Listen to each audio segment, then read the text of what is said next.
Thank you. My name is Michael Russo. I'm the director of Rhode Island Jobs with Justice. I am speaking in favor of Senator Calkin's bill, Senator Lynch's bill, and Senator Goldin's bill. I'm speaking in opposition to Senator Raptakis' bill. I'm going to start with Raptakis' bill and work my way backwards. Senator Raptakis is proposing chaining the minimum wage to the Consumer Price Index. However, the Consumer Price Index as a national measure is not appropriate for urban cities. It would be possible it would be appropriate if it was using the CPIU, which measures for urban areas. However, that sets it as a significantly higher rate. Also, chaining it denies legislators and citizens and residents the opportunity to interact with their lawmakers on this issue, which this is a vital thing. That's why Rhode Island Jobs with Justice is in opposition to that. Working from Senator Goldin's bill on elimination of the tip minimum wage, I'm going to start with the misinformation that has clearly been fed out there, a fairly significant job of inoculating a specific set of workers on basic untruth. Neither Senator Calkin's bill nor Goldin's bill eliminates the tipped minimum wage whatsoever. What it does do is it makes parity for minimum wage workers who also work in service.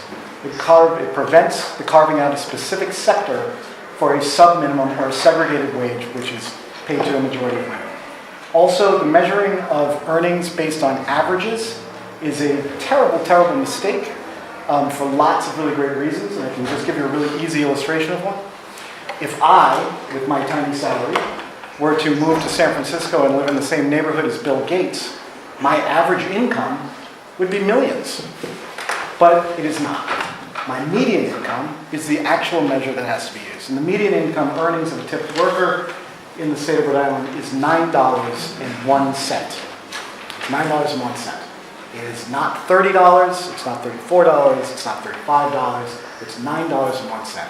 Yes, there are restaurants in high value areas with high income earners surrounding them who will do better.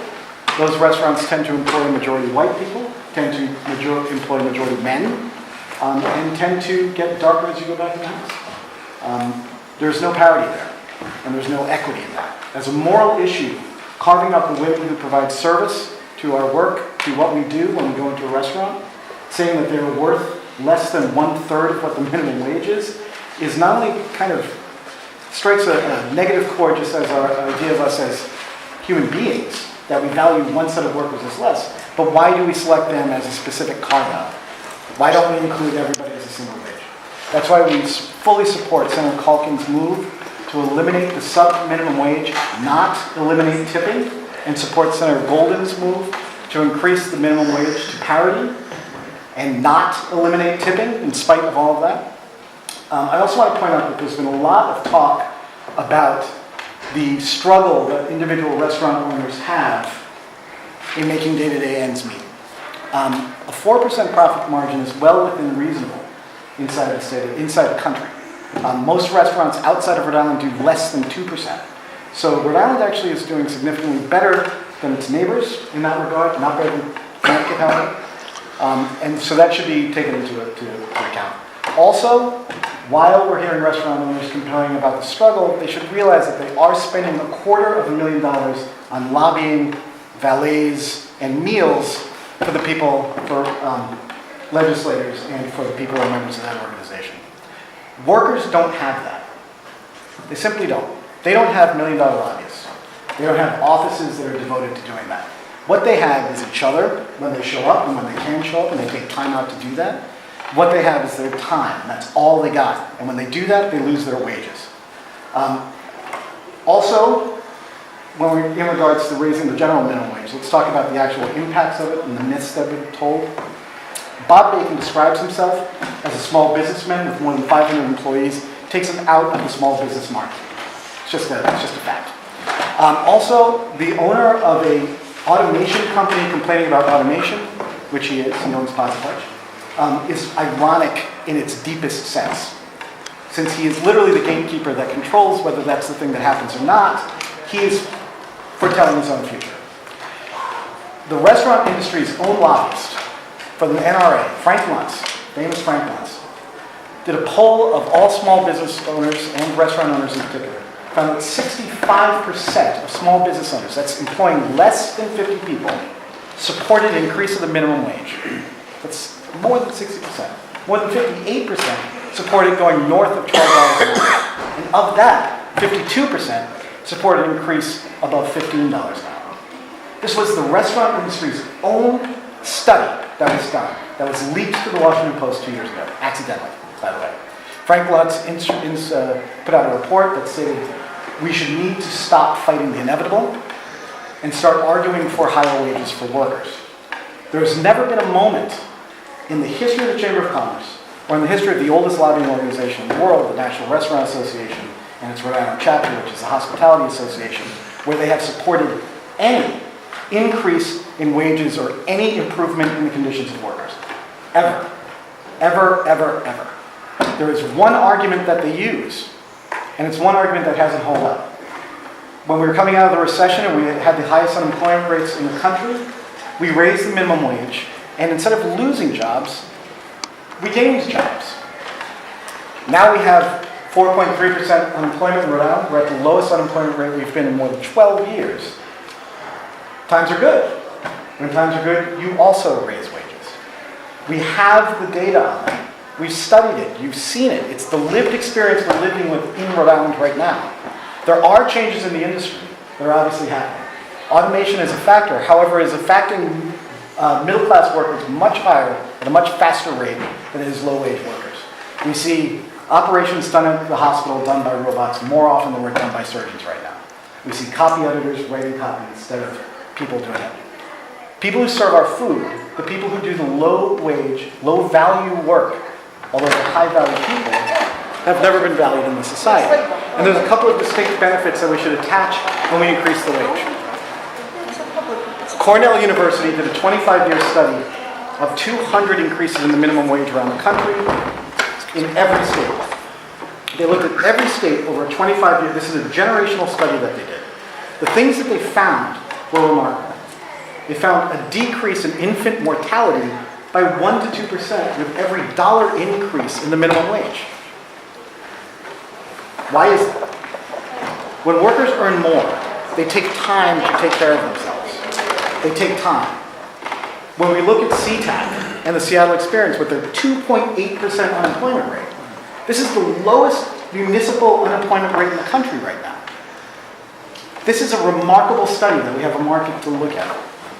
When we look at the prices for service food between Connecticut and Rhode Island, where the subminimum wage for tipped workers is different by a factor of $1, $2 to $3, depending on bartender or server, we see zero change in the price. Zero change in the price. We could go 15 miles and eat the same price of food in one state as the next, regardless of the increase in the wage. Cornell University also, in their study, found that the average increase in the cost of a meal per year was less than 4% total. This is a small price to pay to take people out of poverty. This is a very, very small price to pay. It's a strong moral argument for raising the wage. A study that the state of New York did on a hypothetical increase, which they did over a 5-year period, found that the premature mortality among adults dropped by 22% for every dollar increase. That's an incredible, incredible change, and one that we should factor in when we talk about our increases in wages. Now, we're not out to harm anyone. The goal of increasing wages of workers is to lift the tide for all people. By raising the floor, we can raise the roof. Increasing our lowest paid folks, the people who are most outside the margin, does more to stabilize industry, to stabilize our communities, and stabilize our relationships with each other. Imagine if a worker in a restaurant wasn't forced to accept sexual harassment in return for a tip. Because that's the case that we have right now. Of every industry, every sector, the restaurant industry has the highest rates of reported sexual harassment, 37% of all reported sexual harassment. In states where they have eliminated the tip minimum wage, or states where they have increased the wage for those workers, that number drops by a factor of 10. These are marked, measurable instances that we can look at, that the data bears out. EPI has made the study over and over again. And we make the same argument over and over again. And we see the same faces over and over again. The fact is that putting families together, keeping them whole and keeping them healthy, keeping our employees in place, allowing them to work in the state that they live in, allowing them to move forward and find a path for it, allowing them to have time with their children, allowing them to have time to be residents of this state is what increasing that wage does. It's anti-civic. It's anti-civic to not increase the minimum wage. It's a root base of our society that will create independent and free people. That's what this state's about. By keeping the minimum wage at such a low rate, we are creating a true culture of dependency. That it's not the worker who is dependent. It's the employer who is dependent on public assistance to make up that difference. This is a crime. It costs money to do business. It costs money to raise a family. Families have travel costs. Families have to clean their carpets. Families have food costs, just like a business. Just like a business.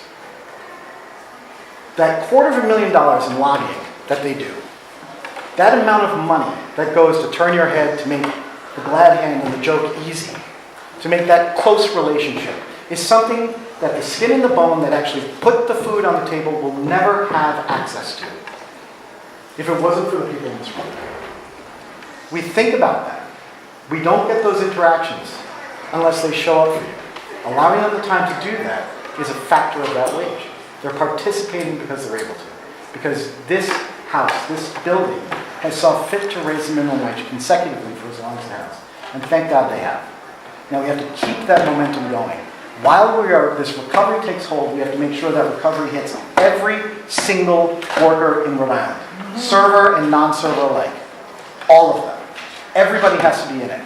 To carve out one group, to say it's not worth it, to say it's okay to have poverty on one side, is not only wrong, but it's not something we can look in the mirror with. We have to go home with this. Thank you. Any questions? Thank you, Kathleen, Kelly?